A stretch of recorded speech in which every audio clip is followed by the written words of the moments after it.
और केंद्र सरकार लगातार हमारी जाति का जनगणना से दूर भाग रही है। उसका केवल एक ही कारण है, वो जानती है कि जिस दिन हमने आपकी जनगणना सार्वजनिक कर दी और जनगणना हमने आपकी कर दी, उस दिन आप इस देश के हुक्मरान बन जाएंगे। इस तरह की ब्राह्मणवादी सरकारें, मनुवादी सरकारें नहीं चाहती कि ओबीसी का राज इस देश के अंदर लौटे। वो केवल आपको गुलाम बनाना चाहती है। और मैं चाहूंगा कि उसको भी आप शायद इसमें सम्मिलित कर सकें। जिस तरह से SC/ST के लिए भी एट्रोसिटी एक्ट बनाया गया है, मैं चाहूंगा कि ओबीसी के लिए भी इस तरह का एक एक्ट बनाया जाए कि उस पर भी कोई अन्याय अत्याचार ना कर सके। साथियों, मैं आगे अपनी बात को बढ़ाऊंगा। जिस तरह जनगणना के मुद्दे को लेकर के लगातार ओबीसी महासभा काफी वर्षों से आंदोलनरत है। 1931 में जहां हमारी अंग्रेज जब शासन करता था तो हमारी यह जनगणना हुई थी, उसके बाद आज तक हमारी जाति का जनगणना नहीं हुई।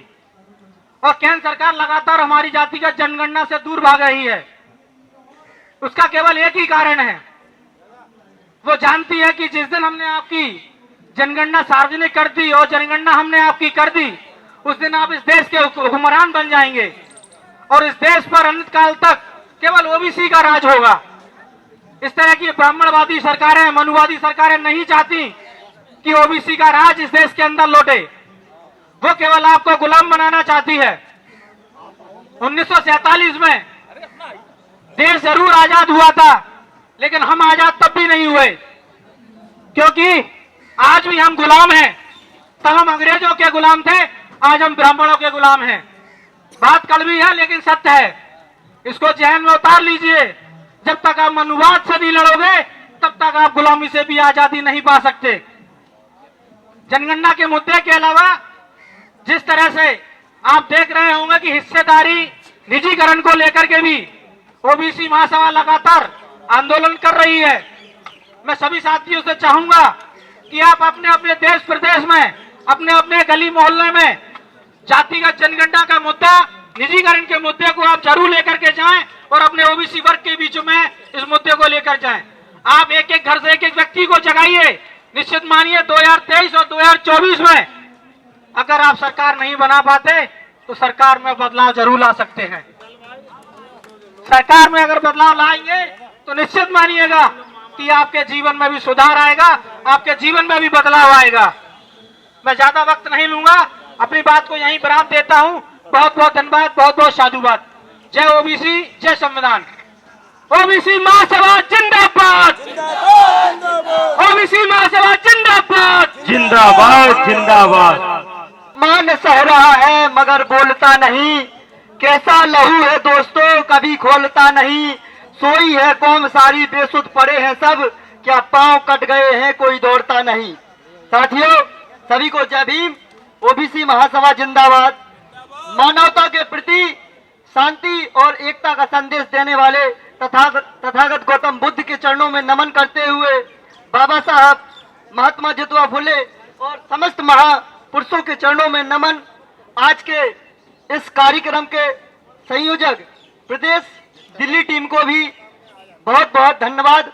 राष्ट्रीय कोर कमेटी सभी का धन्यवाद और देश के अलग अलग क्षेत्रों से पधारे हुए समस्त क्रांतिकारी साथियों को धन्यवाद।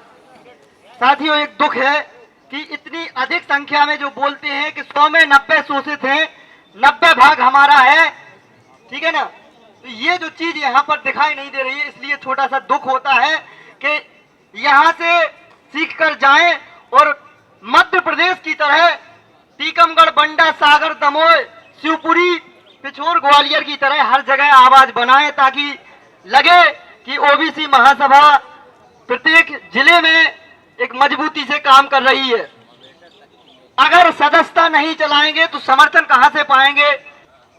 साथियों, ओबीसी महासभा का जो मेन टॉपिक है वो सामने लिखे हुए हैं, हमारे सीनियर लोग इसको बता देंगे, लेकिन जमीनी स्तर पर काम करने की जरूरत है हमको। और मध्य प्रदेश के जो बदलाव देखने को मिल रहे हैं जमीनी स्तर पर, अभी चूंकि टीकमगढ़ जिले से आते हैं और हमारे साथ में आज की डेट में भी 50 साथी यहाँ पर उपस्थित हुए हैं इस दिल्ली प्रदेश में। चूंकि सागर में 50,000 जनसंख्या से ऊपर वाला कार्यक्रम 4 सितंबर को होने वाला है। इससे पहले हम 26 तारीख को 10,000 की संख्या में टीकमगढ़ में एक विशाल ज्ञापन प्रदर्शन किया। वो एक ट्रेलर था। 4 तारीख का पूरी फिल्म दिखाई जाएगी। ऐसी हर जिले में और हर नगर में दिखाई जाए ताकि सरकार 6 महीने के अंदर ही आपकी सारी चीजों को मान लेगी। और इसी के साथ आप सभी को धन्यवाद करता हूँ। नमस्कार, जय भीम, जय भारत। इसी के नाते 2 नारों के साथ में मैं बात को शुरू करूंगा।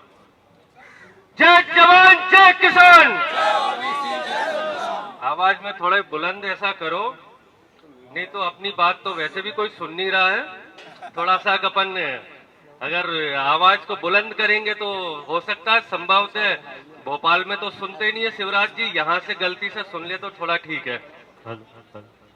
जय जवान जय किसान। जय ओबीसी जय संविधान। जय जवान जय किसान। जय ओबीसी जय संविधान। जय जवान जय किसान। जय ओबीसी जय संविधान। आवाज तो हम एक हैं, आवाज तो हम एक हैं।